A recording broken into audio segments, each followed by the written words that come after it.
¿Qué tal amigos, amigas?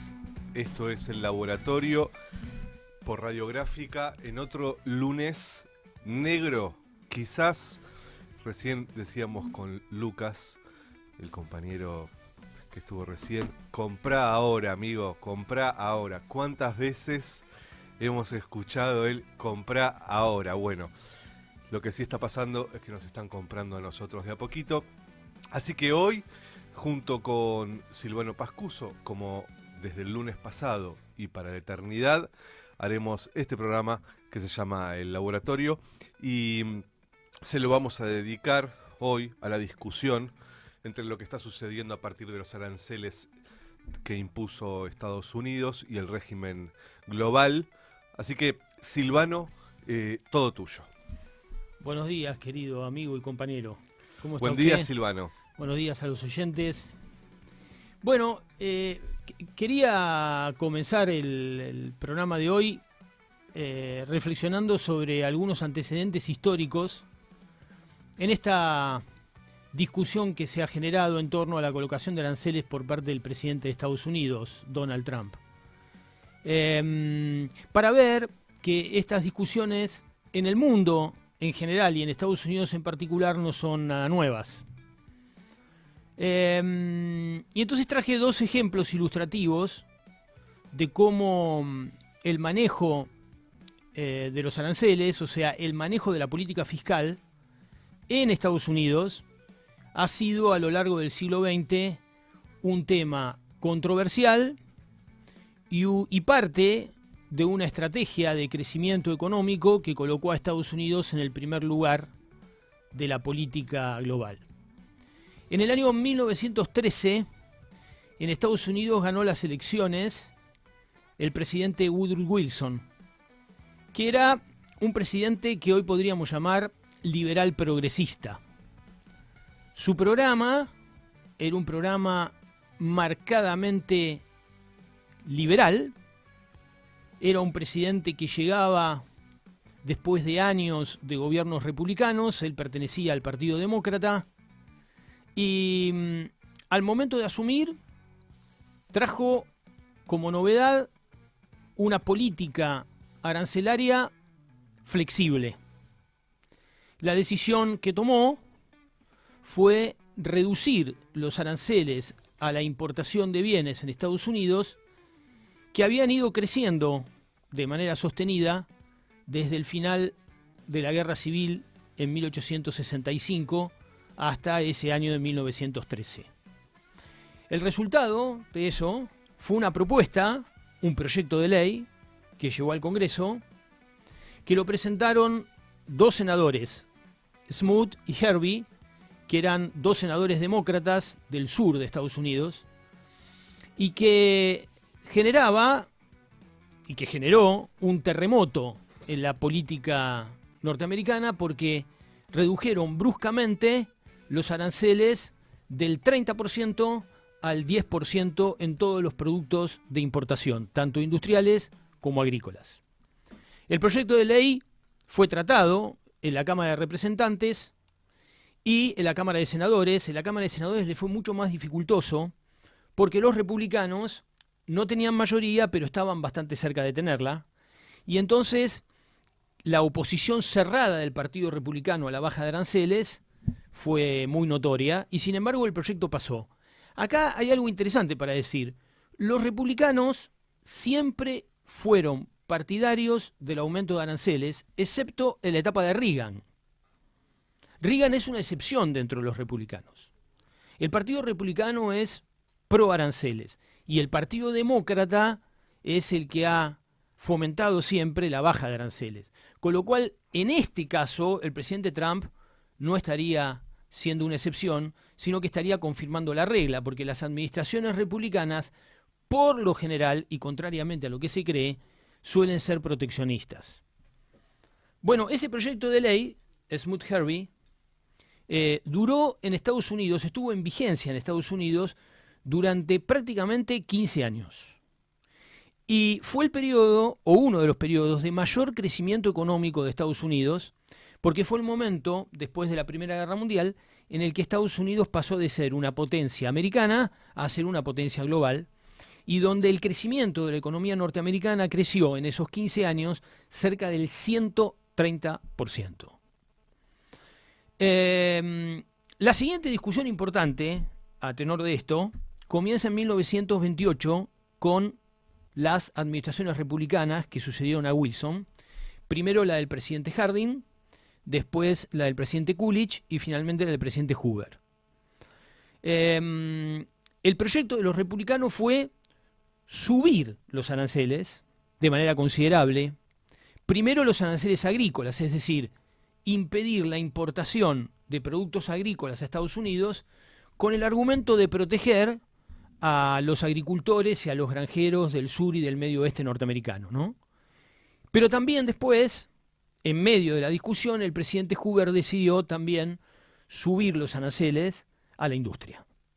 Y entonces, en 1930, unos poquitos meses después del crack de la bolsa de Wall Street, el crack de la bolsa de Wall Street fue en octubre, la ley de subida de aranceles fue en julio del 30, se sancionó una ley de aumento de aranceles de entre el 30 y el 40%.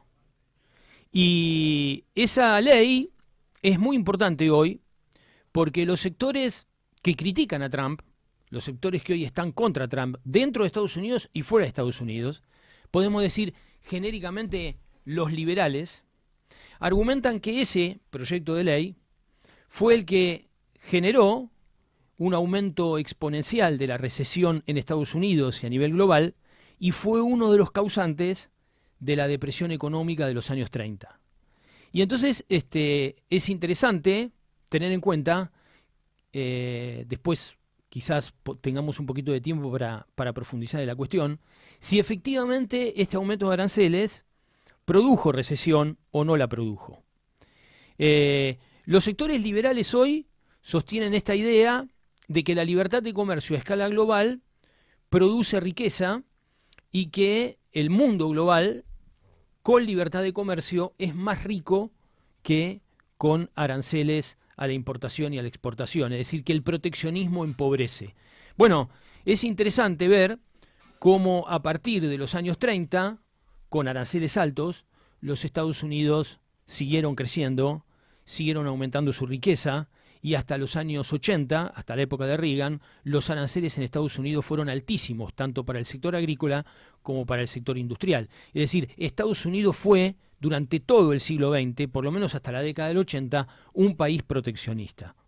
Así que, interesante plantear, me parecía interesante plantear, que estas discusiones no son nuevas, que forman parte de una tradición dentro de Estados Unidos, que los demócratas en general están en contra de los aranceles y que los republicanos están a favor, y poder dilucidar y discutir con nuestros invitados y con nuestros oyentes si efectivamente es cierto que los aranceles generan recesión o no.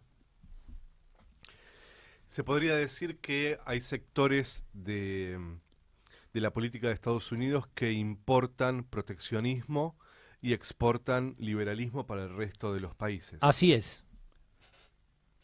Si tenemos en consideración lo que ha sido la última parte del siglo XIX en Estados Unidos, y si tenemos en consideración lo que ha sido la última parte del siglo XIX en Estados Unidos y principios del XX, excepto el periodo de la administración demócrata de Wilson, Estados Unidos tuvo aranceles altos hasta bien entrada la década del 80. Y fue el periodo de la historia de Estados Unidos donde Estados Unidos más creció. Está claro que el proteccionismo, así lo indican los datos, benefició el crecimiento económico interno de Estados Unidos y que el discurso liberal de apertura y reducción de aranceles corre para todos los países que no son precisamente Estados Unidos. Totalmente. En ese sentido, Silvano, vamos a tener una entrevista en unos segundos con Juan Carlos Herrera, que es politólogo, y con el cual vamos a intentar charlar y profundizar un poco más acerca de esto. Sí, acerca de esto y acerca de algunas cosas más, digamos, que tienen que ver con el escenario internacional. Juan Carlos es profesor universitario, es licenciado en Ciencia Política y es un hombre que tiene una formación muy importante en el área de las relaciones internacionales y de la teoría política, y entonces también va a ser una buena oportunidad para charlar con él sobre otras cuestiones, además del aspecto arancelario. Lo tenemos a Juan Carlos. Juan Carlos, buen día, buen lunes. Acá Silvano Pascuso y Gervasio Muñoz, quien te habla. Gracias por dedicarnos estos minutos. ¿Cómo estás? Bien, muy bien. Gracias a ustedes por esta oportunidad. No, por favor, a vos. Buenos días, querido Juan Carlos. ¿Cómo estás? Silvano te habla. ¿Cómo estás, Silvano? ¿Qué decís? Bueno, en principio, antes de entrar en temas más específicos, me gustaría que nos des un breve pantallazo, pero yo te he escuchado en muchas oportunidades, sé que podés hacerlo, sobre cómo estás viendo la situación internacional actual y cuáles te parecen a vos que son las claves como para poder entenderla, ¿no? Bueno, voy a intentarlo. En primer lugar, no es fácil porque son tiempos muy revueltos estos, ¿no? Donde los acontecimientos se suceden vertiginosamente. Yo creo que estamos viviendo lo que yo llamo una desglobalización caótica. Y esto fundamentalmente a partir de la asunción de Trump. ¿Por qué digo esto? Porque en realidad lo que ya se venía observando era la crisis del globalismo. Y del globalismo me refiero al paradigma que acompañaba a la globalización, ¿no? Lo económico, todo el tema de la globalización, las grandes cadenas de abastecimiento, en lo político, el famoso tema de la gobernanza global, ¿no? Que fue una idea en principio surgida en los laboratorios intelectuales o ideológicos del Banco Mundial y que ofrecía un mundo que podía ser coordinado sus diferentes actividades a través de lo que se llamaba gobernanza, que es como una especie de gobierno sin soberanía. Bueno, esa fórmula estalló y ese estallido se hizo claro en la guerra de Ucrania, ¿no? Entonces, ahí me parece que entra en crisis fundamentalmente ese paradigma, esa racionalidad globalista, y a partir de Trump ya se va a los hechos, que significan fundamentalmente toda esta política arancelaria que está imponiendo Trump, donde lo que pareciera que intenta, algunos opinan que lo que quiere es ir hacia una suerte de hegemonía. Obviamente la hegemonía norteamericana está absolutamente en cuestión, pero él querría, digamos, conservar una hegemonía o lanzarse a un nuevo modelo de hegemonía, pero que implicara una especie de multipolarismo como estructura de convivencia internacional. Bueno, esto me parece que es difícil, y lo que Trump, las presiones por lo menos que Trump está sintiendo, me parece que tienen que ver con mantener la hegemonía americana, sobre todo en lo militar. Ha perdido hegemonía en lo industrial y ha perdido hegemonía en lo tecnológico también frente a China. Entonces, la hegemonía militar es su arma o su herramienta más fuerte, ¿no?, para presionar. Y me parece que en eso está. En segundo lugar, acá se abre otro tema que tiene que ver con que Estados Unidos ha sido desde hace muchos años, o por lo menos desde el final de la Guerra Fría, el jefe del G7. G7 es Estados Unidos más Europa, Canadá, Japón, y este G7 empieza a mostrar también, está perdiendo solidez. Europa se está enfrentando a la política arancelaria de Trump, ¿no? Y pareciera que a Europa no le queda un lugar de protagonismo para jugar en la historia que viene, o los años que vienen, ¿no? Pareciera que Europa está asistiendo a un eclipse de la civilización occidental. Yo entiendo que la civilización occidental está agonizando, la civilización occidental como la hemos conocido, digamos, los valores occidentales, la democracia, la libertad individual, la libertad de mercado, la soberanía política de los estados, ¿no? Esto se está diluyendo, esto se está perdiendo. Porque aún en Occidente, los líderes occidentales admiran y envidian al líder chino, Xi Jinping, o a Putin, por el sistema político que en esos países existe y que les facilita la toma de decisiones sin tener que estar recurriendo a cada momento a consultar a la población por medio de elecciones o tratar de ganarse el acuerdo de la población. En Estados Unidos y en la propia Europa anhelan una especie de despotismo, aunque hablen de democracia, aunque hablen de que en China no se cumplen con las reglas democráticas y demás. Entonces, yo creo que el tema de la democracia es un tema que va a estar en la agenda como uno de los temas que habría que repensarlo para ser positivo y afirmativo. Habría que repensar una nueva democracia. La vieja democracia surgida en el siglo XVIII y XIX, ese modelo de democracia está muerto y lo terminó de matar la inteligencia artificial. Juan Carlos, sí. El gobierno nacional, no quiero focalizar en la Argentina, lo uso como un ejemplo de esto que vos estás planteando. Sí. El gobierno nacional hace poquitos meses lanzó una encuesta acerca de la percepción sobre la democracia que tiene la sociedad argentina. Y en alguna de esas preguntas decía algo así como si estaban dispuestos o si estábamos dispuestos a renunciar a derechos individuales a cambio de la prosperidad económica, qué nivel de confianza había sobre los medios de comunicación, la justicia, etcétera, etcétera. Algo que un poco se está viendo, que es empezar a tener un poco más claro qué percepción hay de la población sobre la democracia, más allá de lo que puedan decir los que estudian permanentemente los procesos políticos, democráticos, institucionales, etcétera. También hay un planteo hace unas semanas que empezó a tener cada vez más fuerza, que es la de suspender las elecciones de medio término, también como una forma de, esto que vos decías, no estar todo el tiempo exigiéndole a la política que cumpla con el mandato que la sociedad tiene cada 2 años, que además es bastante cambiante, para decirlo de alguna forma, ¿no?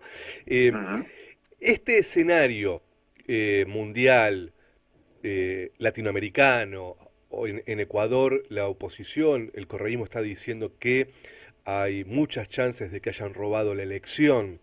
Más allá de esto, digo, ¿qué ves vos específicamente para Latinoamérica en este escenario en donde la democracia tampoco es de tanta intensidad como puede ser en Europa? Sí, yo creo que la democracia, digamos, está sufriendo una crisis en su concepción, no solo en su ejercicio, en su concepción, en el sentido de si es posible el ejercicio de la libertad individual, porque ¿qué significa la libertad individual? La libertad individual significa autonomía del individuo. La famosa, los clásicos, los viejos, los clásicos y digamos incluso la derecha liberal, ¿no? Siempre hablaba de la libertad de expresión, la libertad de pensamiento. Bueno, la libertad de expresión surgió con los diarios, la libertad de prensa. Libertad de expresión era libertad de prensa. Sí. Y eso suponía un ámbito, un ágora de debate. La prensa era un ágora de debate. Ahora no tenés más eso.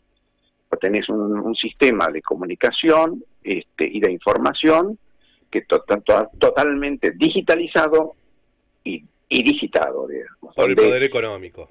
Por el poder económico. Entonces, ya ahí vos tenés una debilidad en el modelo democrático, ¿no? Si no se puede, no podés libremente expresar tu opinión.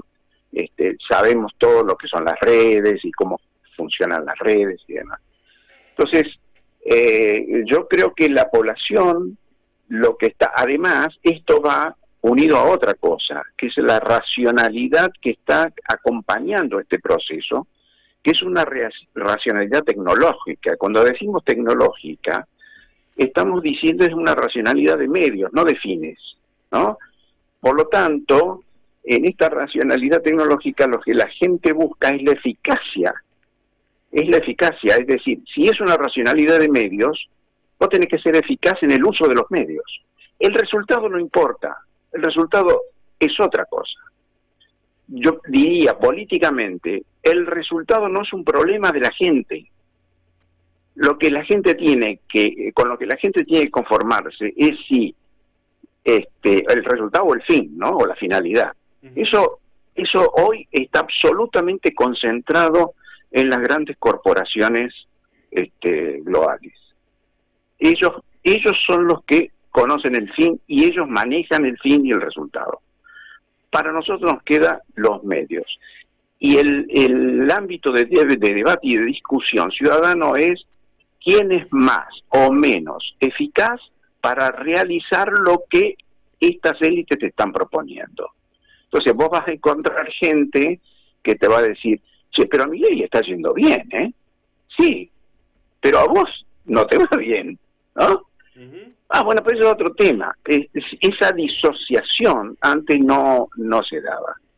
Yo creo que hay un debilitamiento muy complejo de la idea de democracia y las nuevas, la clase política debería estar repensando esto. Yo creo que ha caído la clase política en la misma trampa, digamos, de creer que con los mismos instrumentos con los que las élites nos han impuesto una cultura política o una cultura de la comunicación, con eso nosotros podemos dar vuelta esa intencionalidad, ese manejo de los fines y hacernos nosotros de fines diferentes. Yo creo que eso no ocurre. No sé si es esto lo que vos... No, totalmente.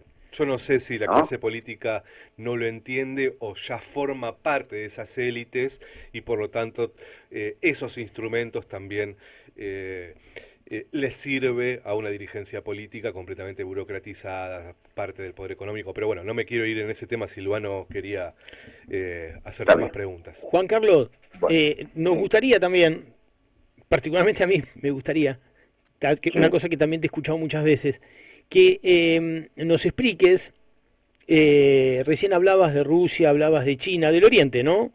De los pueblos de Oriente. ¿Qué ves vos ahí? Porque, digamos, mientras existe en Occidente una crisis civilizacional, política, económica, cultural, uno puede ver, al menos desde la periferia, desde un país como la Argentina, que el futuro... Todo eso que de lo que Occidente se preciaba, ¿no? El crecimiento económico, el progreso, el desarrollo tecnológico, está en Oriente. ¿Cómo te parece a vos cómo podrías describir a estas sociedades? ¿Qué características tienen que las diferencian de las civilizaciones occidentales y que hacen posible que esos modelos políticos y económicos en ascenso se consoliden y sean posibles? Bueno, en primer lugar, si estamos viendo lo que es Oriente, estamos diciendo China, Rusia, India, ¿no? Quizás Irán también, y digamos los pueblos asociados a su historia, ¿no? Como el caso del sudeste asiático y todo eso. Ahí siempre, digamos, son imperios. Y lo que ha dominado ahí siempre ha sido, una una inspiración, digamos, que está en la clase dirigente, ¿no? Si tomamos el caso de China, China es confuciana, tiene una ética confuciana y una racionalidad confuciana. No es una dictadura China, es la expresión milenaria de un modo de pensarse en el universo. Ellos además se han pensado siempre como un imperio donde el sol nacía, ¿no? Se ponía, nacía, se ponía, el sol bueno, lo del sol tiene que ver con muchos imperios también acá con los incas. Pero digamos, hay un legado histórico trascendente que los está informando, es decir, que hay una cultura allí muy fuerte. Lo mismo pasa en India, ¿no? Y en Irán hay una remembranza de Persia todavía en cuanto al lugar que merecería ocupar Persia en este mundo. Y lo mismo Turquía, también Turquía. Es decir, que yo creo que nosotros vamos hacia un mundo donde los actores políticos van a poner estos valores porque son los actores que hoy están, si se ha asociado y nos estamos viendo en los BRICS, son los actores que están diciendo hacia dónde poner el horizonte. En el caso de Occidente va desarmado a esta confrontación. Europa por un lado, Estados Unidos por otro lado, después los territorios excoloniales, como el caso de América Latina, con una atomización, digamos, y una desorientación total. Es decir, que no hay posibilidad, me parece, a corto plazo, de implantar una hegemonía ideológica de Occidente. Occidente se deshilacha en esto y va a tratar, sobre todo Estados Unidos, va a tratar de mantener una posición o una posición de fuerza, o de controlar un espacio, y ser, en el mejor de los casos, el baluarte del viejo Occidente. ¿Frente a quién? Frente a India, a China y a este nuevo mundo y estos nuevos valores y estas nuevas ideologías, ¿no? Uh-huh. Es que por eso me parece que hay un cambio, vos lo dijiste, es un cambio civilizatorio esto. Mirá, hay algo similar a esto que ocurrió en el siglo XVII cuando la Reforma Protestante. Uh-huh. La Reforma Protestante pasó esto, fue un giro cultural tan importante como que de una edad media en que la población o todos los seres humanos creíamos una verdad revelada por algo trascendente, de pronto alguien o algunos o varios descubrieron que Dios no estaba afuera, Dios estaba dentro de cada uno. Y si Dios está dentro de cada uno de nosotros, quiere decir que nosotros somos un poco lejos de Dios y por lo tanto somos seres humanos con dignidad, con libertad, etcétera, uh-huh. y no necesitamos que una verdad revelada nos diga lo que debemos hacer todos los días. ¿Crees que estamos esa revolución cultural generó lo que generó? Sí, sí. Digamos, entre ellos el capitalismo. Sí, sí. Entonces yo creo que estamos en una situación similar. ¿Crees que esto que estamos viviendo puede tener la misma capacidad transformadora que lo que sucedió con el protestantismo? Sí, yo creo que sí. Yo creo que sí, pero con una diferencia. En aquella época el agente activo y dinámico fueron las iglesias reformadas, uh-huh. Que supieron tener una ascesis, un ascetismo que lo fueron complementando con una práctica en el mundo real, en la vida real, que llevó a la ética protestante y al desarrollo del capitalismo. Sí. Y yo lo que creo que esa ética y eso va a venir de Oriente. nosotros hoy no estamos en condiciones de plantear una revolución ética en ese sentido. Y el mundo humano no puede vivir sin una ética. Y yo creo que Occidente lo que ha perdido ha sido la ética. Y el primer estadio donde se ha perdido el valor de la ética ha sido en la política. O sea, se ha separado la ética de la política. ¿Por qué?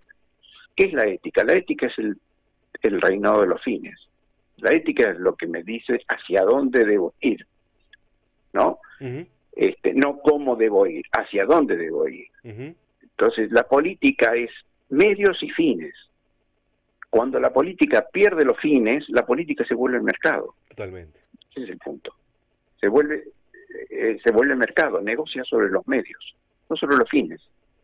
Entonces, al perder los fines, y yo creo que esto ha pasado en Occidente, lo estamos viendo en Europa, que quieren ahora armarse para una supuesta invasión rusa y van a gastar 800.000 millones de dólares. Ahí no hay, nadie está preguntándose por el fin, ni siquiera está preguntándose por la probabilidad de que un acontecimiento pueda ocurrir, Ujú. ¿no? Simplemente están respondiendo los medios.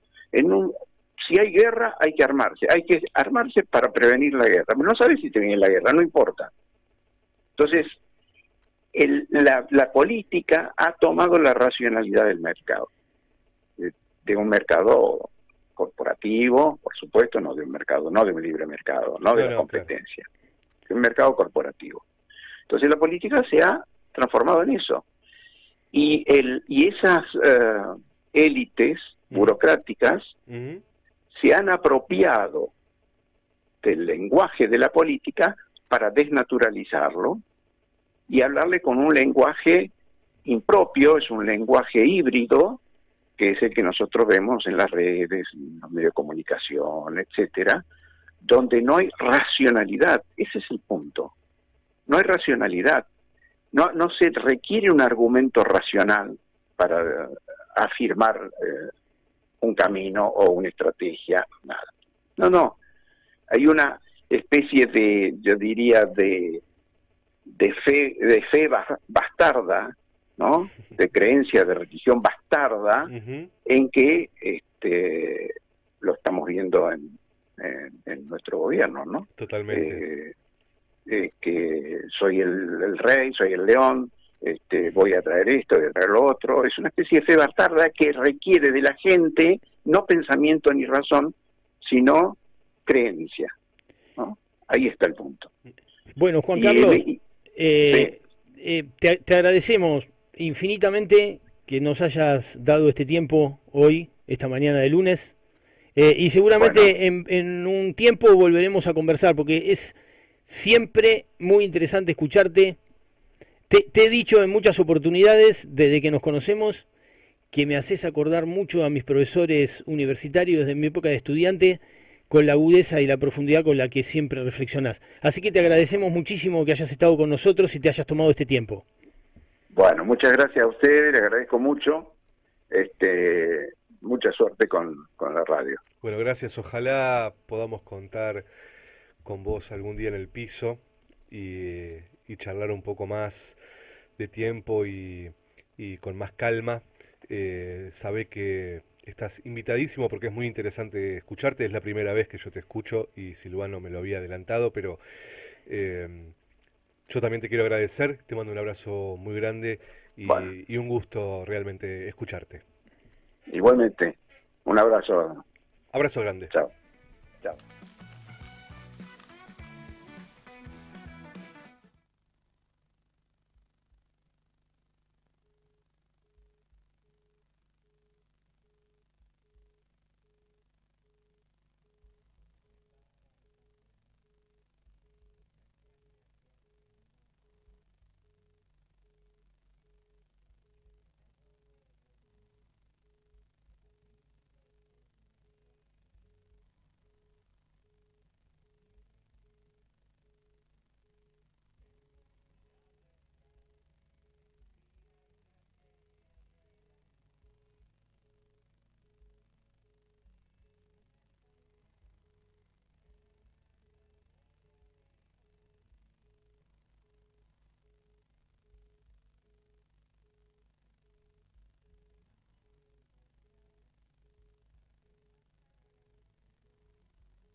La Gráfica y vos.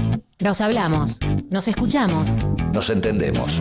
La Gráfica. Una radio nacional Y popular. Asociación del Personal Aeronáutico en la CTA.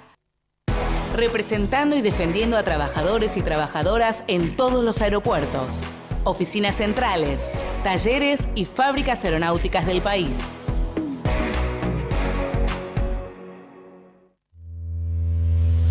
APSE, Asociación de Personal Superior de Empresas de Energía. En la corriente federal de trabajadores, por la soberanía energética argentina. La Gráfica. Sonido soberano. Una radio nacional Y popular.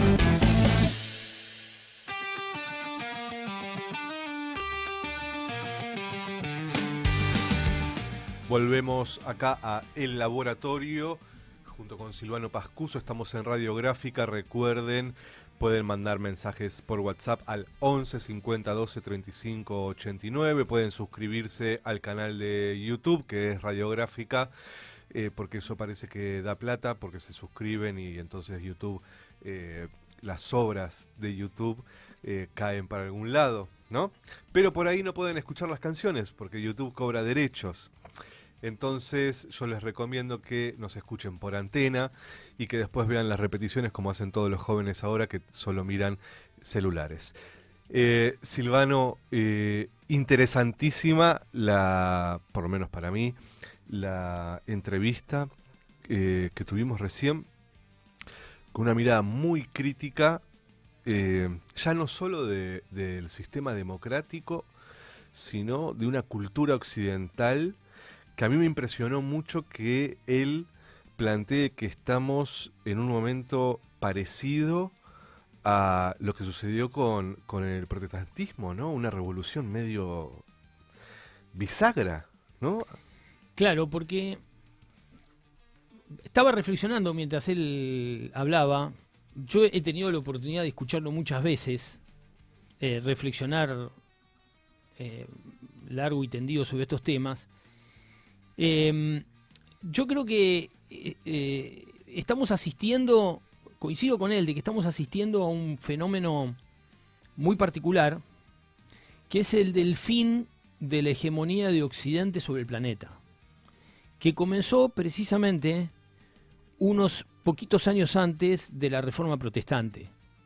La Reforma Protestante fue en 1517, el descubrimiento de América fue en 1492, y desde entonces hasta aquí Occidente ha sido hegemónico a escala planetaria, ha controlado todos los resortes de la economía, de la política, de la cultura, a través de eso que vulgarmente conocemos como el colonialismo, ¿no? Y ese proceso se está cerrando. Se está cerrando desde hace un siglo. Desde 1917, con la Revolución Bolchevique, y desde 1949 con la Revolución China, que son los dos hitos del proceso de descolonización, donde la periferia decide dejar de ser periferia para pasar a ser centro. Pero la caída del muro abre una discusión acerca de, otra vez, el dominio de Occidente con el modelo económico, e inclusive en ese momento hasta se planteaba el fin de la historia. Luego el fin del trabajo. Vos lo que decís es que ese hecho muy importante, que es la caída del muro, finalmente es solo un eslabón más en una historia que viene creciendo desde Oriente. Sí. Bueno, un día vamos a hablar, porque es sumamente interesante, de un historiador francés que se llamó Fernand Braudel, ¿no? Que hablaba de la larga duración. La caída del muro de Berlín fue el final de un régimen político, pero no tuvo más importancia que esa. Rusia hacía bastante tiempo que venía inmersa en un proceso de modernización, de desarrollo científico-tecnológico, que la había convertido en una de las grandes naciones del mundo. Y Rusia siempre ha estado en el límite entre Occidente y Oriente, ¿no? Pero el final del régimen soviético no representa para nada el final de Rusia No, como Estado. me parece que nos estamos derivando. Pero y digo, conociéndonos podríamos estar sí, toda la mañana. Pero yo te quiero plantear esto nada más, a ver qué opinás.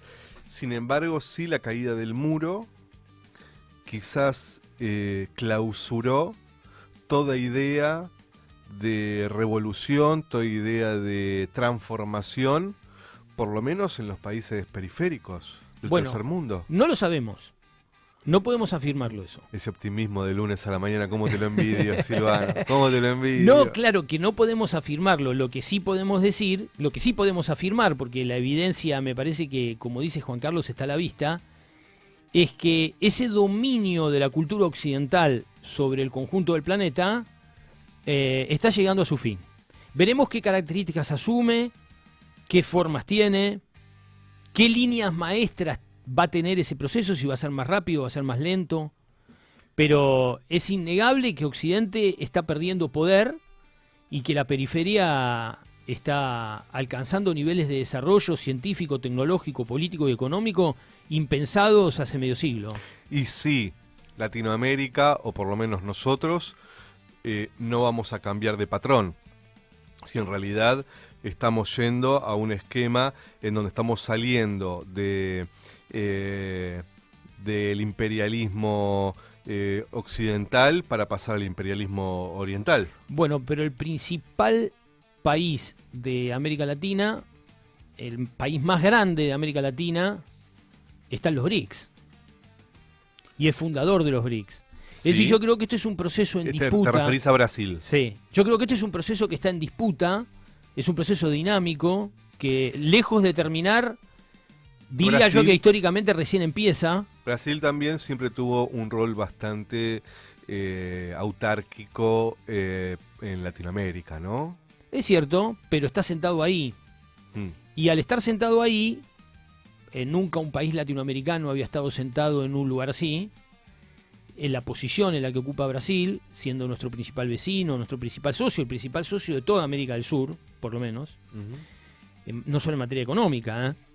Yo lo que creo es que Juan Carlos está planteando algo que es innegable, que me parece que es que los datos de la realidad lo están indicando, que es que el dominio de 500 años de Occidente sobre el conjunto del planeta está llegando a su fin. Veremos con qué características, veremos con qué velocidad y con qué profundidad, ¿no? Eso está por verse. Esta canción que vamos a escuchar ahora habla exactamente de eso, de cómo Occidente de a poquito, muy de a poquito, se prende fuego.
Pone la gráfica. Nuestro sonido.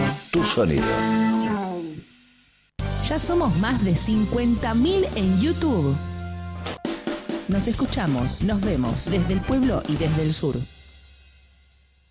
¿Papá cómo supo que es adoptado? ¿Se lo dijeron los abuelos? Sí, claro. Ayer la señora nos habló sobre las abuelas de Plaza de Mayo. ¿Y qué les dijo? Nada, que son señoras que buscan a sus nietos. Pero no dijo adoptados, dijo apropiados. ¿Papá es adoptado o apropiado? Si naciste entre 1975 y 1983 y dudás de tu identidad, comunícate con Abuelas de Plaza de Mayo. Llama al 11 4384 0983 o ingresá en abuelas.org.ar.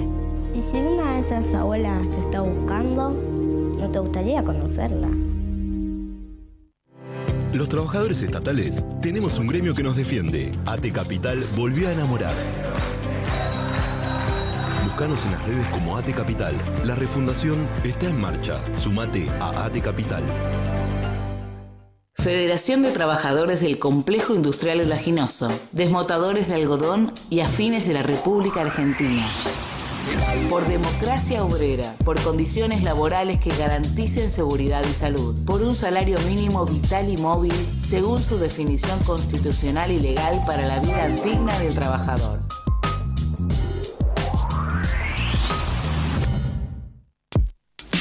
Sindicato Federación Gráfica Bonaerense. Desde 1857, defendiendo el trabajo, la producción nacional y los intereses de la familia gráfica. Intereses colectivos. El programa de la bancaria. Todos los martes de 15 a 16 horas por la Gráfica 89.3. Conexión en el aire. El espacio del periódico Conexión 2000. Música, historias del sur porteño. Martes, 21 horas. Idea y conducción, Norma Rosa Torello. Pone la gráfica. Agenda propia. Información segura. Certera. Cultura popular. La gráfica. Tu sonido. Nuestro sonido.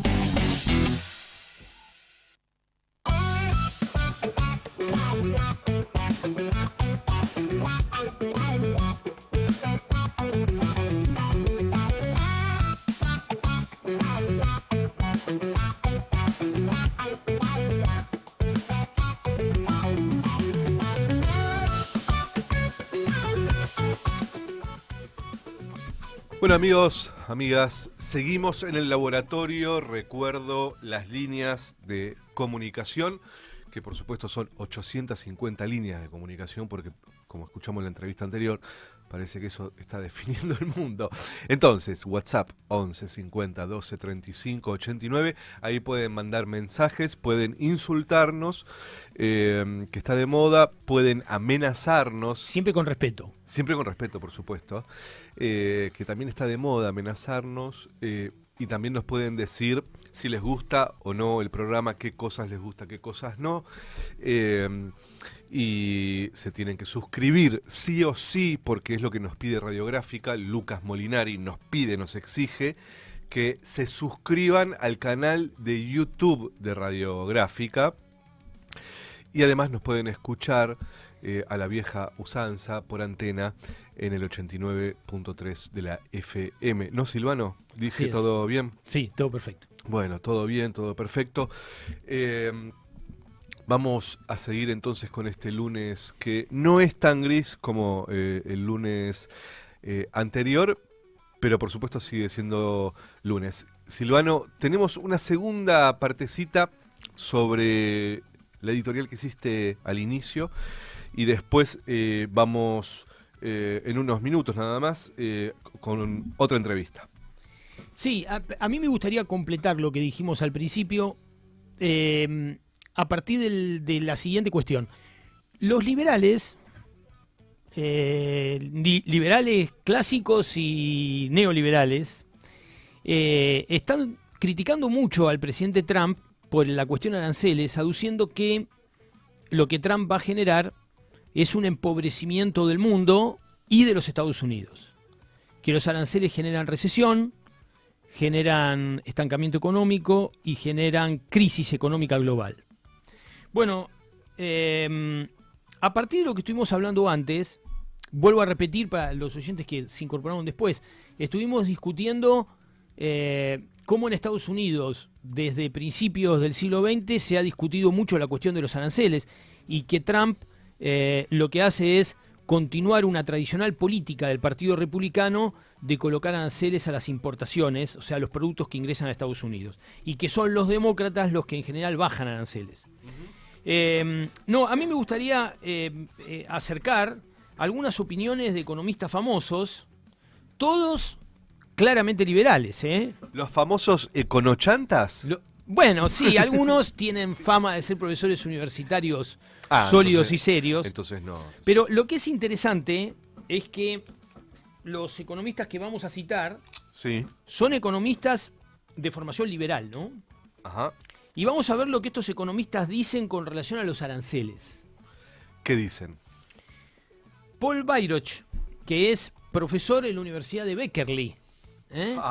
Toma vos. Profesor en la Universidad de Berkeley y doctor en economía. Un liberal sabe. Progresista, pero liberal al fin.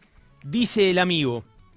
Dice, el proteccionismo bajo ninguna circunstancia es causante por sí mismo de crisis económica.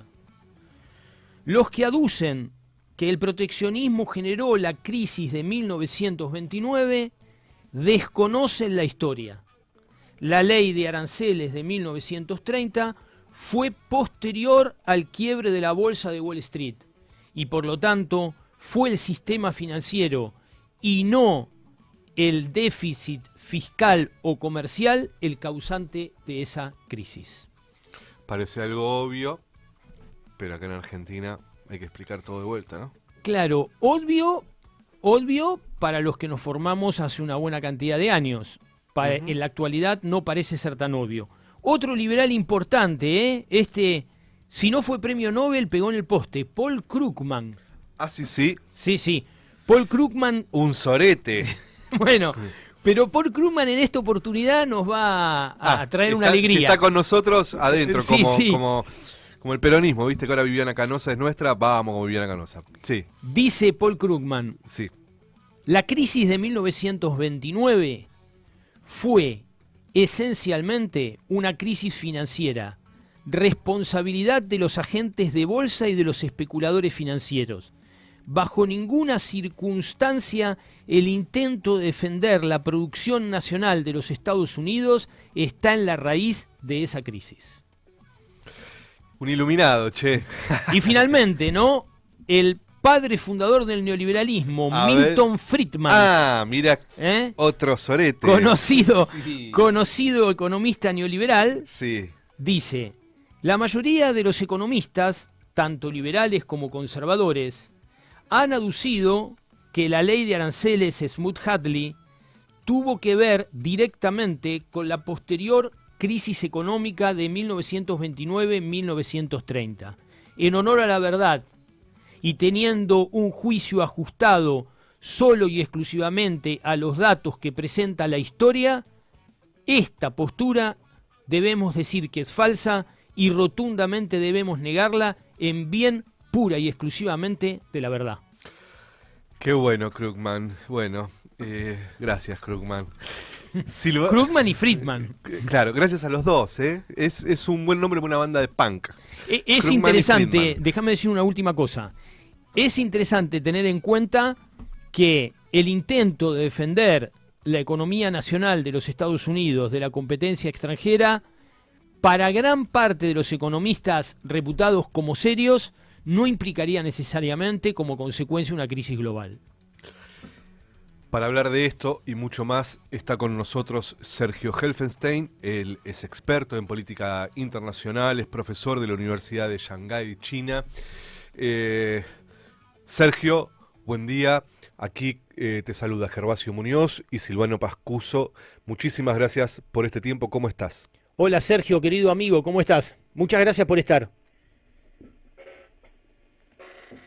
Hola Gervasio, Silvano, muchas gracias por la invitación.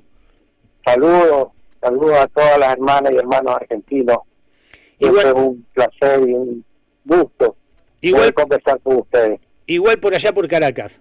Amigo, quería empezar esta entrevista con alguna síntesis tuya sobre la situación internacional y particularmente algo que ya hemos hablado muchas veces nosotros, ¿cómo ves el escenario internacional y cómo analizás lo que está pasando en el mundo, ¿no? El intento de Estados Unidos por recuperar posiciones, el avance de China y del Oriente. ¿Cómo estás viendo esto vos? Bueno, mira, creo que la mayor parte de los analistas y de las personas, no creo que por mala voluntad ni por nada, pero creo que se están quedando muy en la superficie y no están acudiendo a tratar de desentrañar las causas profundas de esto. Y las causas profundas de esto tienen que ver con una crisis general del capitalismo que ya no puede sostener el modelo. Ojo, yo no estoy diciendo que el capitalismo va a desaparecer mañana, ni pasado mañana, ni el año que viene. No sé cuánto va a durar su proceso de declive, pero lo cierto es que ya inició el proceso de declive. Esta ya no es una crisis cíclica como otras que ustedes estaban hablando de la crisis del 29, esa fue una crisis cíclica, son crisis que se utilizan para reajustar el modelo. Esta no es así, esta es una crisis estructural, profunda. Y lo que estamos viendo es un intento desesperado de tratar de salvar el modelo. Entonces ya no se trata de salvar a Estados Unidos, no se trata de hacer a Estados Unidos grande de nuevo, no se trata de salvar al dólar, no se trata de salvar la hegemonía global de Estados Unidos, es todo eso y más, es salvar el capitalismo.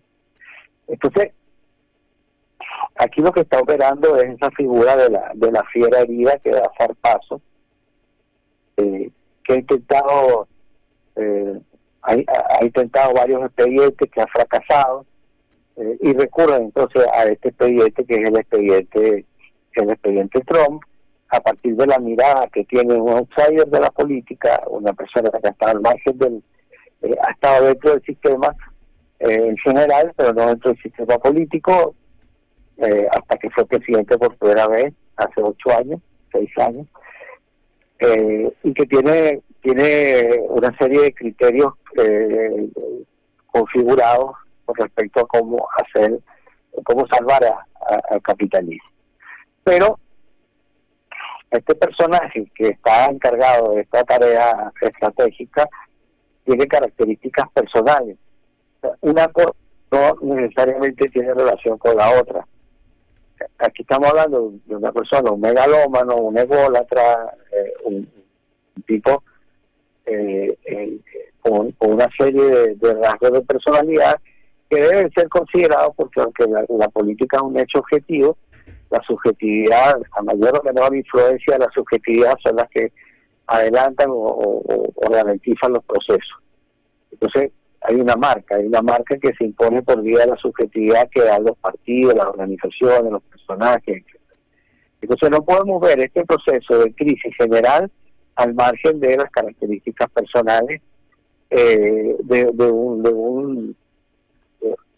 disculpa la redundancia, una persona que toma decisiones, desarrolla actuaciones que tienen encolerizado al propio sistema, y que hace solo unos años se hubiera visto y se sigue viendo como algo aberrante. Sin embargo, está ocurriendo. Entonces ya no podemos partir de la base de que cómo es posible que ocurra. Si nos sorprendíamos de que surgiera un Milei en el espectro político global, imagínense lo que significa que surja un Trump que tiene incidencia a nivel planetario. Entonces, ¿por qué digo esto? Porque no se puede enfrentar el tema como que fuera algo superficial, coyuntural. Esto no es solo una guerra económica. Este es un problema que toma medidas de carácter económico para enfrentar los aranceles. El proceso de descomposición es mucho más profundo y finalmente lo único cierto es que es una guerra. Y si tú no lo sabías, hay que recordar el concepto de Clausewitz de guerra, que es la continuación de la política, por tanto estamos ante un fenómeno político. Y Lenin decía que la política es la expresión concentrada de la economía. Entonces estamos ante una crisis económica, y una crisis económica estructural. Es una crisis económica que en Estados Unidos viene desde los años 80 del siglo pasado, que ha podido ser ocultada gracias a que tiene la maquinita de producir los dólares y a todo el poderío militar que aún tienen, y el gran aparato comunicacional, cultural, mediático, que permite ocultar las cosas, transformar mentiras en verdades, pero eso no impide que la crisis siga profundizándose. Y contrario a lo que todo el mundo dice de que este tipo está loco, yo pienso lo contrario. Yo pienso que no había un presidente más razonable en términos de los intereses de Estados Unidos que Trump. Todos los demás le pasaron a la crisis por el lado, y lo que ocurrió fue que la crisis se siguió profundizando. El primero que intenta enfrentar la crisis en toda su dimensión, por supuesto, de la perspectiva capitalista, de la perspectiva imperialista, y por tanto no le interesa pasarse a llevar todo el mundo, lo que le interesa es, entre comillas, hacer grande Estados Unidos de nuevo, que es Trump.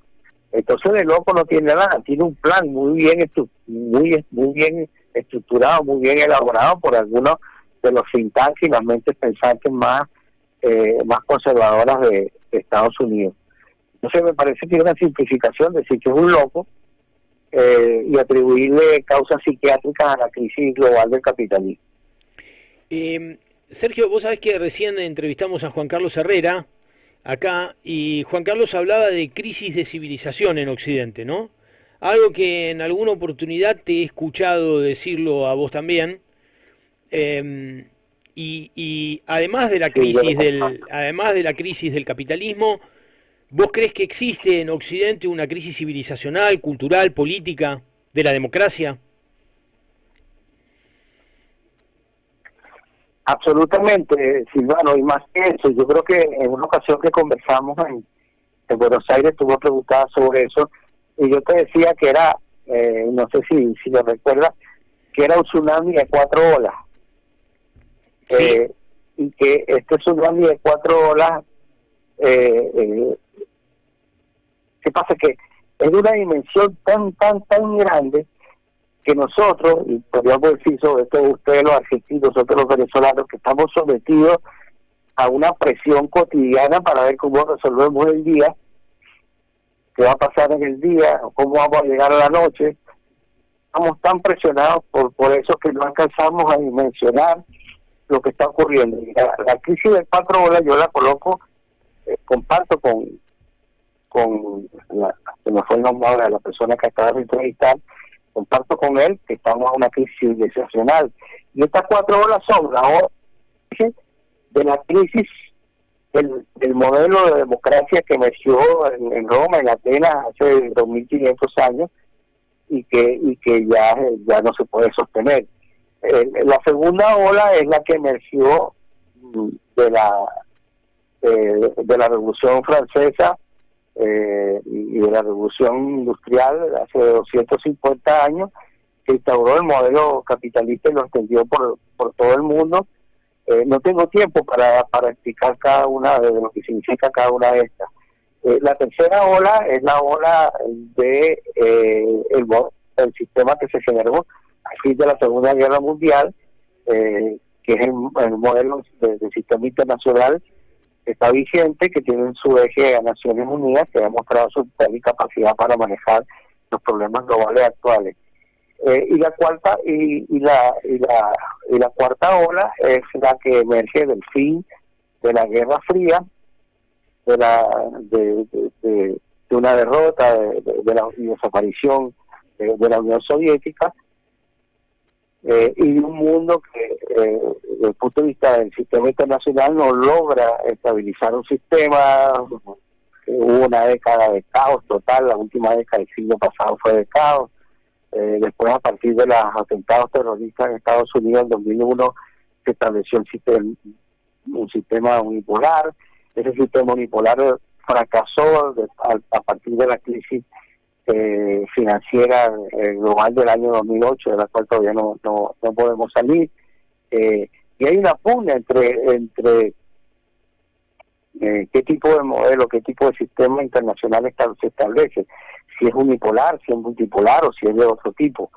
Entonces, claro, cuando tú reúnes estas cuatro olas, efectivamente vas a hablar de una crisis civilizacional, porque estamos englobando elementos de carácter político, de la sociedad, de la democracia, elementos de carácter económico, que tiene que ver con todo lo que se generó a partir de la Revolución Industrial, lo que se generó en la Revolución Francesa, los tres poderes, la supuesta separación de poderes, la supuesta alternancia en el poder, la supuesta libertad de prensa, la supuesta libertad de asociación, es una serie de supuestos que han servido solamente para mantenernos dominados.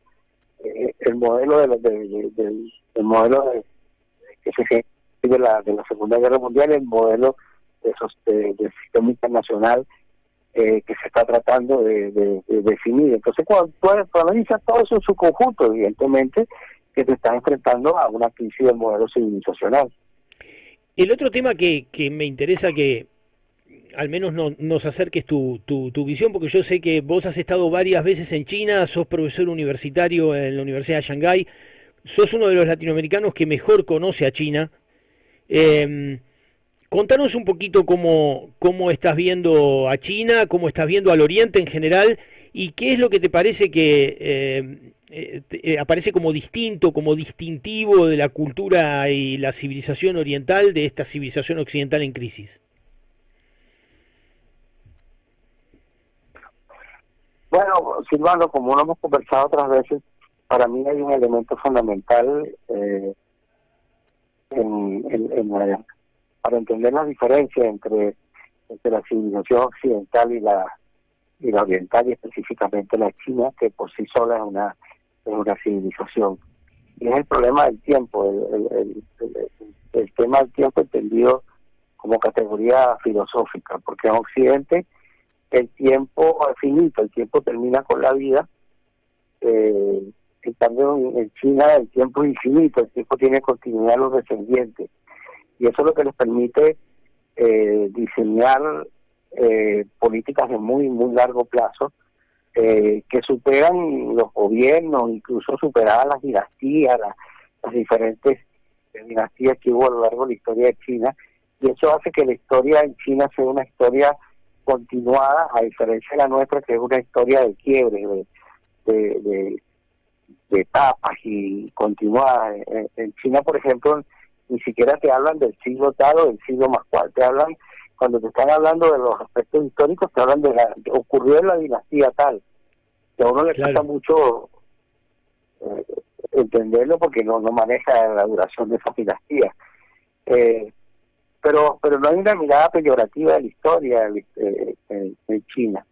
Se rescata el aporte que cada uno de las monarquías, de las dinastías hizo a la construcción del Estado y de la sociedad. Les llevó 3.000 años de guerra construir el Estado y la sociedad que se estabilizaron a partir del año 221 a.C., por lo cual el Estado en China tiene 2.300 años de duración, pero además la civilización china es la única civilización que ha permanecido continuamente en la Tierra por 5.000 años. Entonces todo eso les da la capacidad de una mirada distinta para la resolución de los problemas. Esto que para nosotros es el acabose, para ellos solo es un instante de la historia de su país. Y han pasado cosas peores.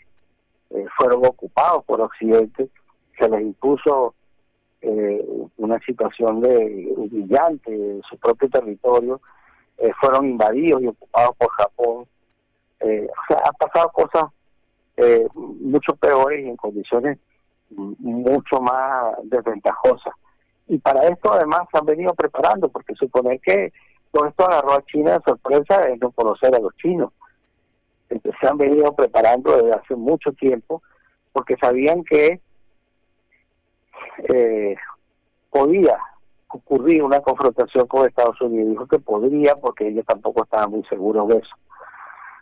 Ellos suponían que iba a primar un criterio racional en Occidente que los iba a llevar a entender que China y Estados Unidos se necesitaban, que podían ayudarse, que podían cooperar y que sería mutuamente ventajoso para ambos. Pero bueno, en ese sentido yo sí critico a China porque creo que pecó de una inocencia sistémica, en el sentido de no darse cuenta que lo que está es con una confrontación entre su modelo, que es el modelo socialista, y el modelo capitalista que prima en Occidente, y que eso necesariamente lleva a una confrontación. Yo creo que ellos empezaron a darse cuenta de eso apenas en el año 2019, y a partir del año 2019 se empezaron a preparar para esto. Entonces tienen 5 o 6 años de preparación. Sí. Sí. Termina. Que tenían 5 o 6 años de preparación para esta eventualidad. Piensa que cuando empezó todo esto estaba también Donald Trump en el poder. Y ahí empezaron las confrontaciones, a pesar que la confrontación entre China y Estados Unidos viene desde el gobierno de Clinton, tomó fuerza durante el gobierno de Bush, y se ha venido a tener expresiones durante los últimos gobiernos de Obama. Es en el primer administración de Trump cuando agarra, se empieza a hablar de guerra, aunque se hablaba de guerra económica y comercial. Yo creo que es una guerra mucho más integral, porque yo creo que la confrontación es sistémica. Entonces, al ser sistémica, está enfrentando todos los aspectos de la vida de la sociedad y el Estado: lo científico, lo tecnológico, lo académico, lo militar, lo social, lo ético, lo moral. Y esas contradicciones, ese antagonismo, hoy se manifiestan en toda su dimensión y en todos estos sectores, de manera que es una crisis y confrontación integral, y además es sistémica, porque se enfrenta desde perspectivas totalmente antagónicas de la mirada sobre la sociedad. ¿Cómo ves a América Latina en este escenario tan complejo, tan cambiante, tan dinámico? Bueno, la veo muy mal. América Latina es el continente más atrasado políticamente del planeta. Fíjate que en Asia han avanzado hacia mecanismos de acercamiento e integración. En África tienen una Unión Africana fortalecida. En Europa existe la Unión Europea. Y nosotros no podemos ponernos de acuerdo porque sigue imperando la lógica desintegracionista de Estados Unidos, que tiene como principales oligarquías locales a las cuales no hemos sido capaces de derrotar. Entonces, cuando comenzamos un proceso en ese sentido a iniciar este siglo, avanzamos mucho con la creación de CELAC, de UNASUR, del Petrocaribe, etcétera, de otros mecanismos.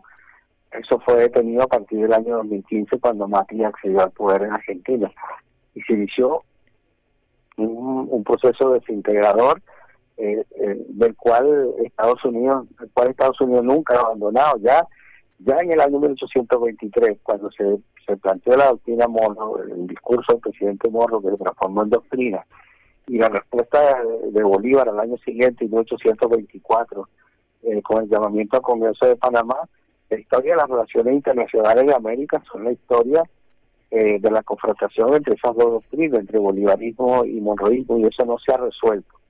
Y ha sido una pugna bicentenaria que pareciera haberse comenzado a resolver en comienzos de este siglo, pero pudo más la fuerza y el empuje desintegracionista de Estados Unidos y las oligarquías locales, y no nos hemos podido recuperar. Con todo, yo creo que esta reciente cumbre realizada en Honduras fue un avance, porque fíjate que asistieron 11 jefes de Estado y de gobierno, y hubo una participación de los 33 países de América Latina y el Caribe. 30 firmaron la declaración final.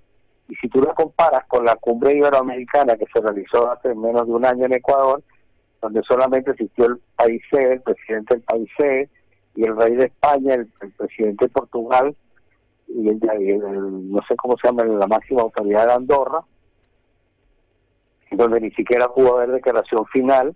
Entonces te das cuenta que paradójicamente el impulso Trump está generando un acercamiento entre nuestros países, pero todavía es tenue.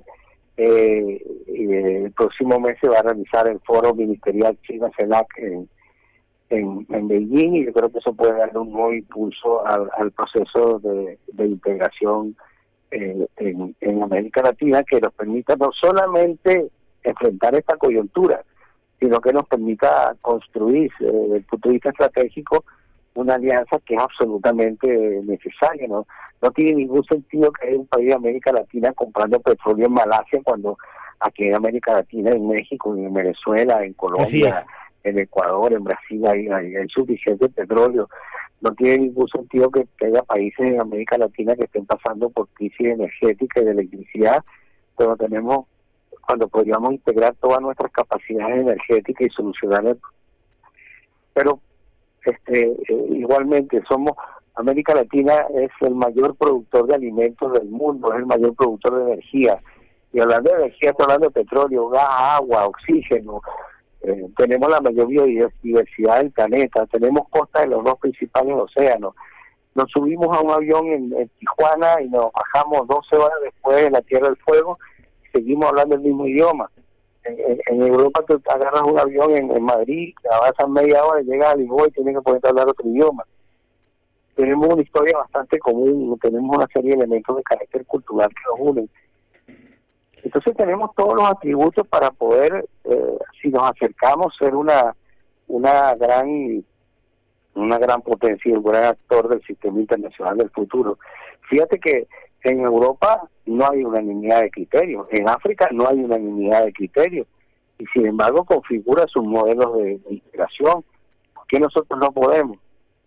Entonces, evidentemente nosotros no nos podemos plantear derrotar a Estados Unidos, pero sí nos podemos plantear derrotar a nuestras oligarquías locales que impiden resolver esto que es un imperativo. Sí, que debería ser el primer paso, ¿no? La integración. Debería ser el primer paso. Sergio, muchísimas gracias por haber estado. Muchísimas gracias por haber estado. Te agradecemos mucho, Gervasio, yo personalmente, que hayas estado este ratito con nosotros, y seguramente en un tiempo estaremos hablando otra vez, porque yo en lo personal te considero un amigo. Muchas gracias por haber estado, y un saludo grande a Caracas y a los hermanos de Venezuela. Sí.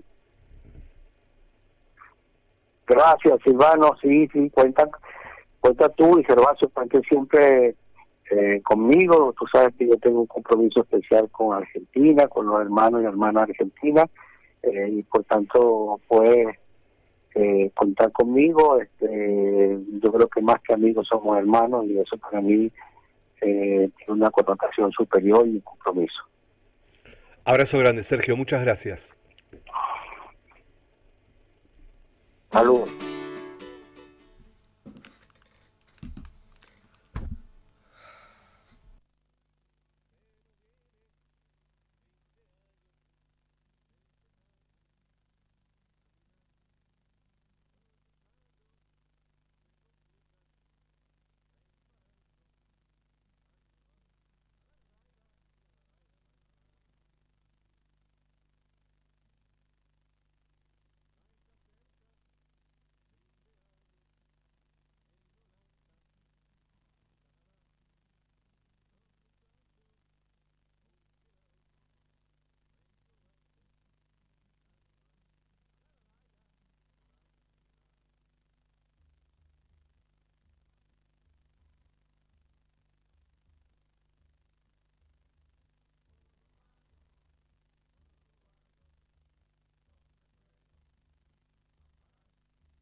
Seguimos acá en el laboratorio junto con Silvano Pascuso. Mi nombre es Gervasio Muñoz.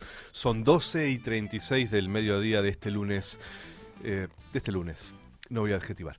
Pueden comunicarse con nosotros al 11 50 12 35 89 y ahí hacer todo lo que quieran hacer. Total, la impunidad en las redes sociales es absoluta. Después también se pueden suscribir al canal de YouTube de Radiográfica. Y vamos a seguir ahora, Silvano, en Uruguay,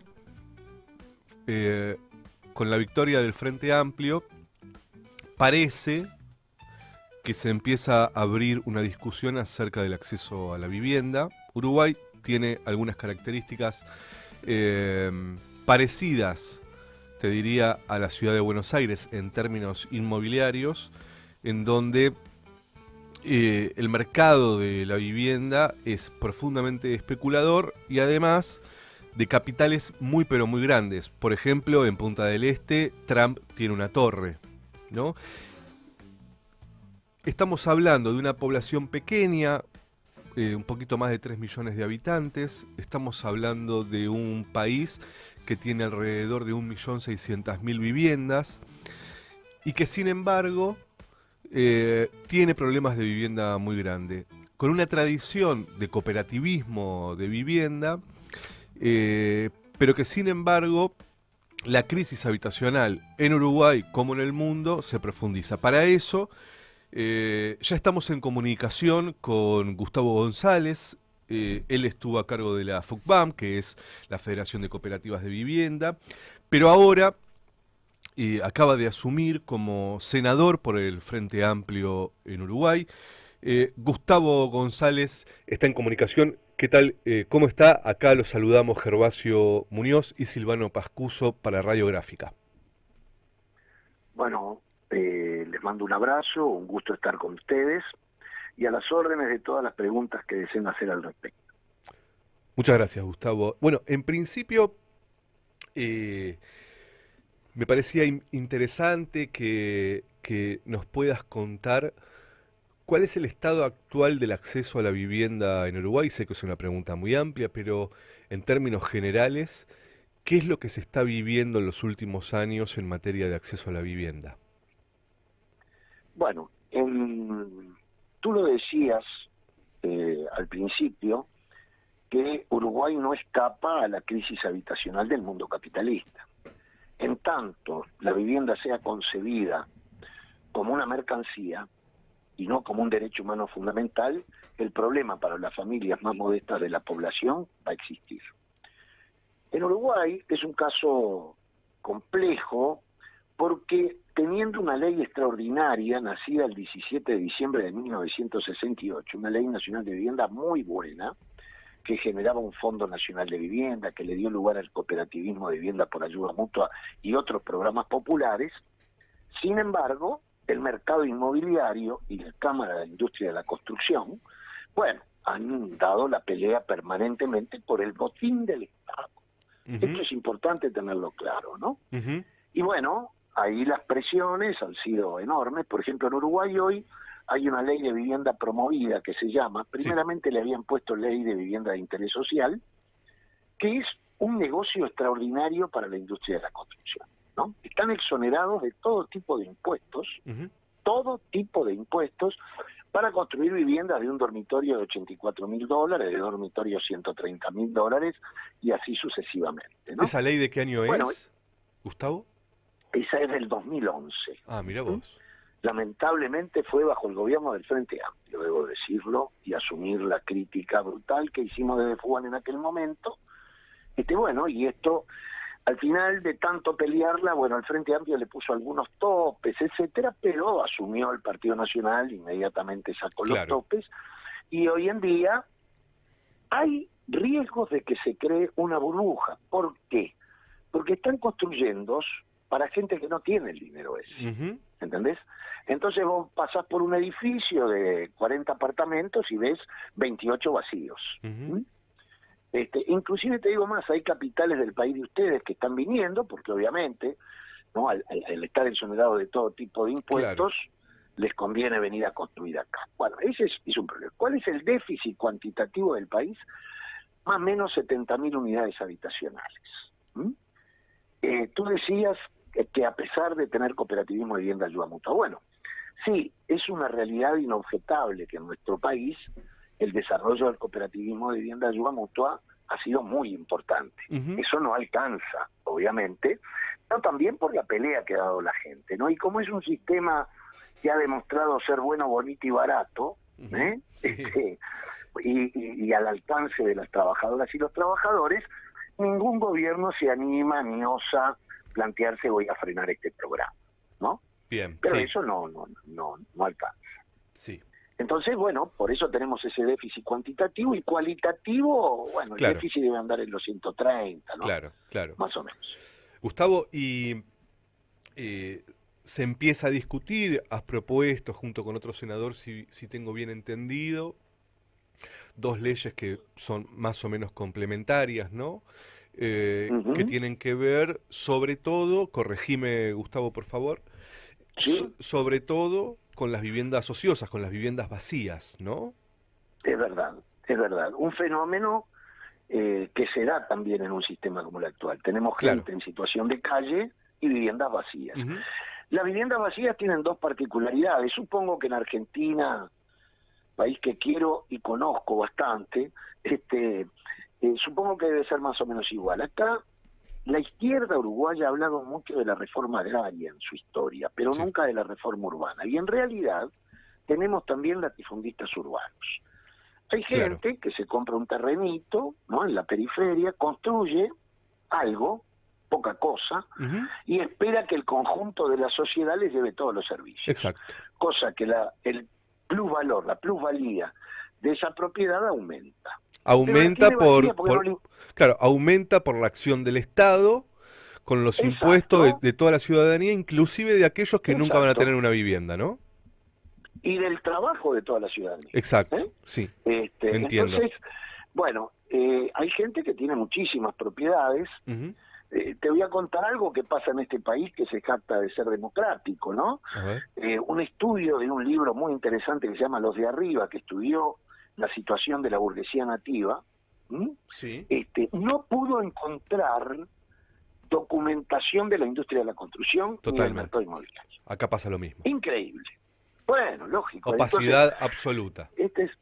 Claro, y entonces las cuestiones que el oyente tiene que reaccionar, cuando uno dice, bueno, pero el déficit... No, lo que pasa es que acá la casa se apoya en el suelo, en el suelo urbano. Y el suelo urbano es la mayor segregación del mundo capitalista. Fíjate que son tan delincuentes los capitalistas del mundo, y del mercado inmobiliario en particular, que te venden una vivienda con vista al mar, por ejemplo. Totalmente. Y la gente la compra a más costo. ¿Y quién tiene la escritura del mar? ¿Y de quién es el mar? ¿Y de quién es la vista del mar, no? Claro. Exacto. Y lo ponen en los diarios. O con espacio verde enfrente. Y el espacio verde seguramente es un parque construido por la municipalidad, totalmente, con el esfuerzo de la gente, etcétera. Bueno, esa es la realidad que se quiere ocultar. Y el suelo, miren, nosotros tenemos un pensador, filósofo muy importante, que fue Eva Ferreira, ¿no?, uruguayo, al cual Einstein quiso conocer. Imagínense si tendría cabeza ese tipo, ¿no? Y era un liberal, no estamos hablando de un comunista ni de un socialista, y él decía, en el año 23, que el suelo, para el componente habitacional, tenía que ser gratuito. Debía ser de uso y goce, no de propiedad. Porque él fundamentaba que antes de ser argentinos o uruguayos somos terrícolas.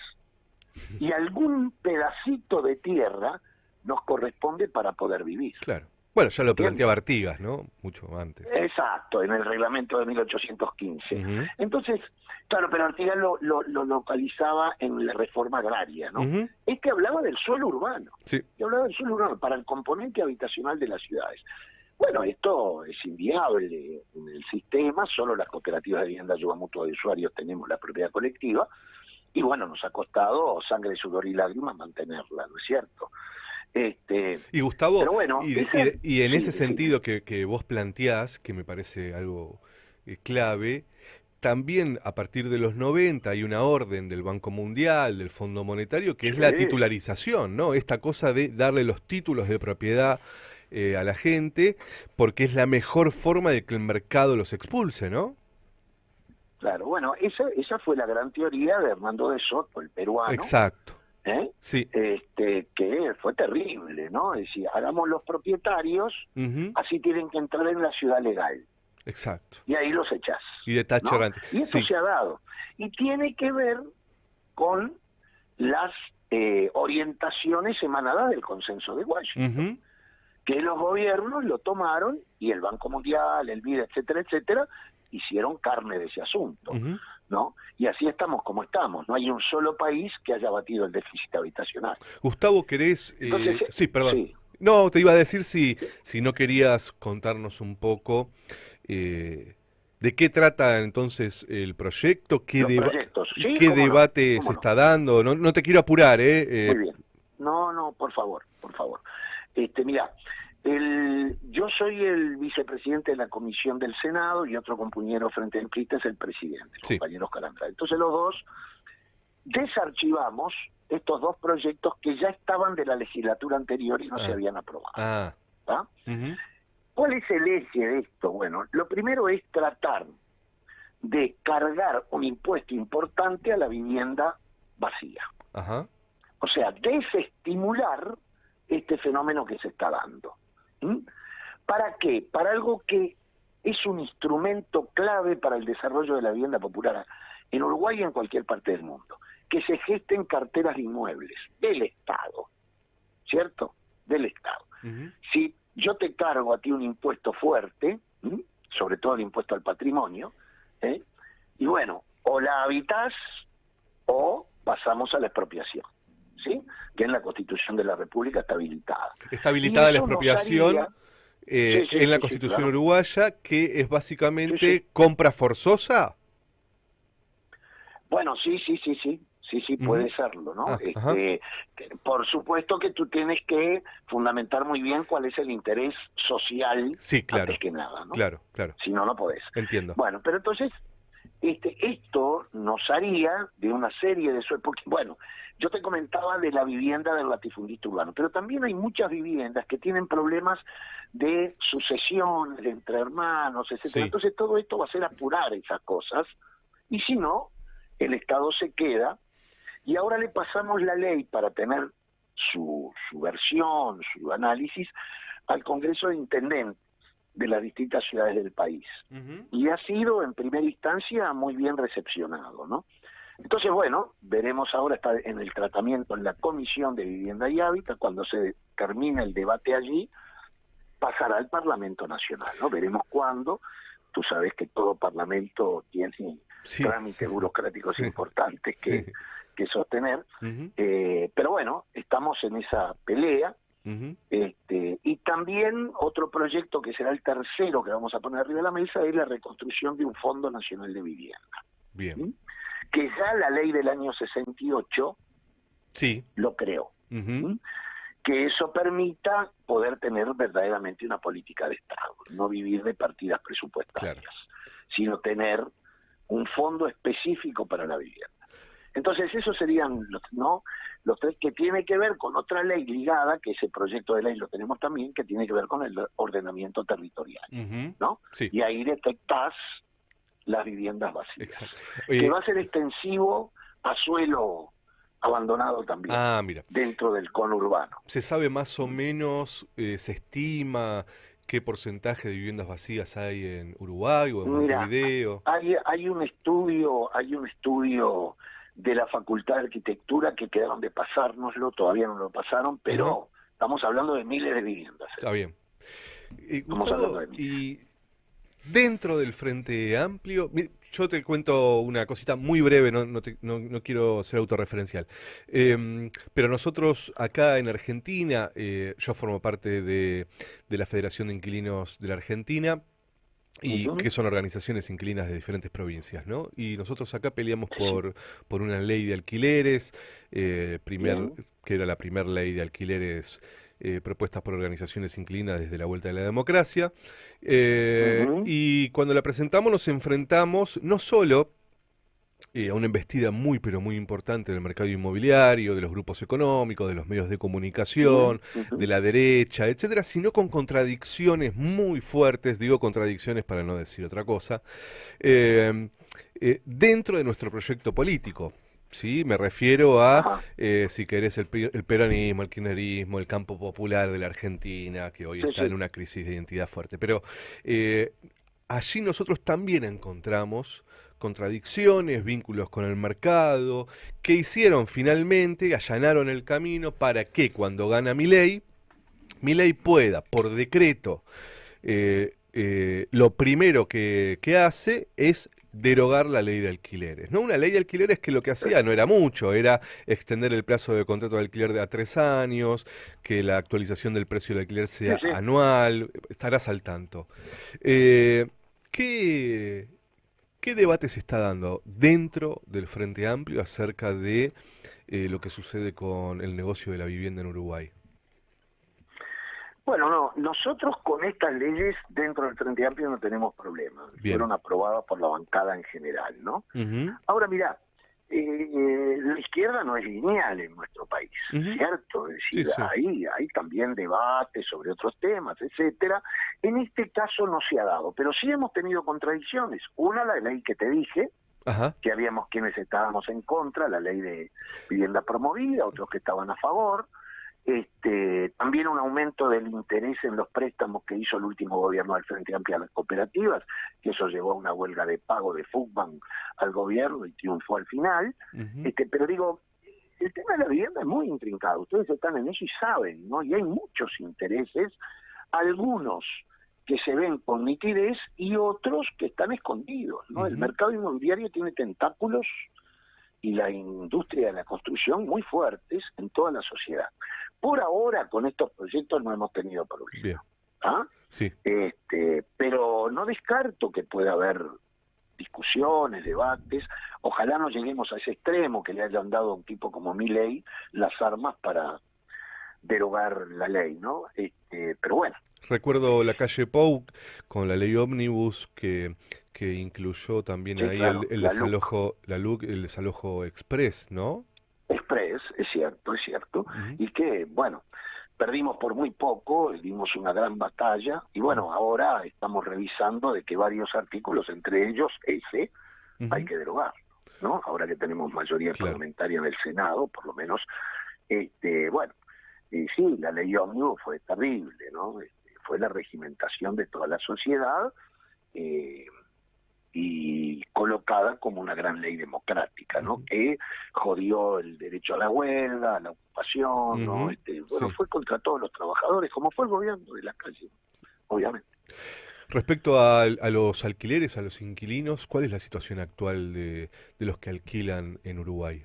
Y es delicada. Mira, vos sabés que Uruguay tuvo una historia con un gran abogado, Mauricio Krieger, que creó el Frente de Inquilinos de Uruguay en la década del 60, hizo un gran trabajo, fue un gran trabajo, los inquilinos tenían mucha defensa, etcétera, etcétera, pero hoy en día no hay una organización que nuclea a los inquilinos, lamentablemente, en Uruguay.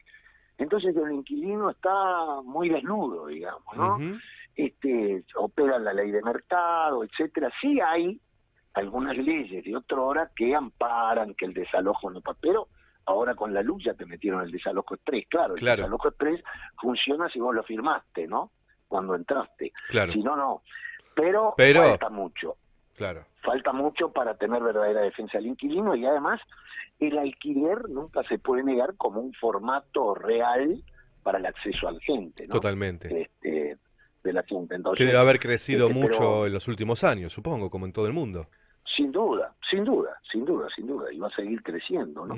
Y por eso es importante generar organizaciones del campo popular que puedan defender, ¿no? Y pasar a la ofensiva en cuanto a propuestas a favor de los inquilinos. Gustavo, te quiero agradecer mucho la conversación. A mí es un tema que me interesa mucho. Ojalá podamos charlar en otro momento. Sabe que más allá de nuestro pequeño universo de comunicación, tenés los micrófonos abiertos las veces que necesites. En lo que podamos ayudar, ayudaremos. Ojalá también podamos ayudar a que se cree organización inquilina en Uruguay, que creo que hace mucha falta. Estamos a disposición, Gustavo, estamos a disposición para lo que necesites, y te agradezco en serio por estos minutos que nos has dedicado. No, el agradecido soy yo, estoy a las órdenes, cuando lo mismo a ustedes, cuando les interese, tengan necesidad, cuentan aquí con un uruguayo solidario a favor de los sectores populares de Argentina y del mundo. Un abrazo enorme.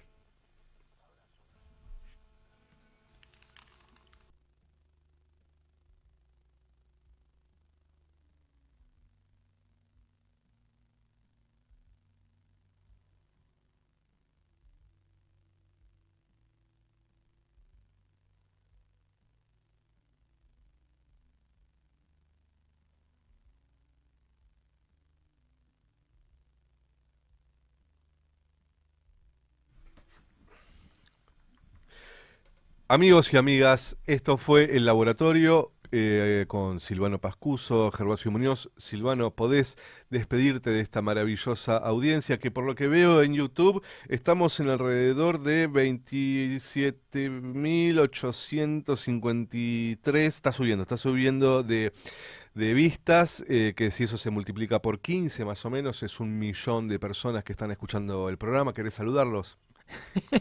Bueno, no importa la cantidad, sino la calidad, ¿no? Bueno,